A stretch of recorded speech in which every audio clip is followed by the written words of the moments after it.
Haunted ആയിട്ടുള്ള ഒരു മെഴുകു പ്രതിമയുടെ incident ആണ് ഇന്ന് ഞാൻ നിങ്ങളുമായിട്ട് ഷെയർ ചെയ്യാൻ പോകുന്നത്.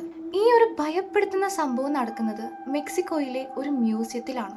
സാം എന്ന ഈ ഒരു വ്യക്തി തൻ്റെ ഫോണിൽ മരിയ സബീന എന്ന ഈ ഒരു സ്ത്രീയുടെ വാക്സ് സ്റ്റാച്യു അഥവാ മെഴുകു പ്രതിമയുടെ വീഡിയോ റെക്കോർഡ് ചെയ്തുകൊണ്ടിരിക്കുന്ന സമയത്താണ് ആ ഒരു ഭയപ്പെടുത്തുന്ന സംഭവം ഉണ്ടായത്. അതെന്താണെന്ന് നിങ്ങൾ എന്നെ കണ്ടുനോക്ക്. This guy was taking a look at the Maria Sabina exhibition in a museum when something unbelievable happened. ആ ഒരു പ്രതിമയുടെ തല തന്നെത്താനെ മൂവ് ചെയ്യുന്നത് നിങ്ങൾക്ക് കാണാൻ സാധിക്കും. And it's very scary. Maria Sabina എന്ന ഈ ഒരു സ്ത്രീ ആക്ച്വലി ഒരു നാച്ചുറൽ ഹീലറാണ്. ബട്ട് മോസ്റ്റ് ഓഫ് ആൾക്കാരും പറയുന്നത് ഇവരൊരു മന്ത്രവാദിനിയാണെന്നാണ്.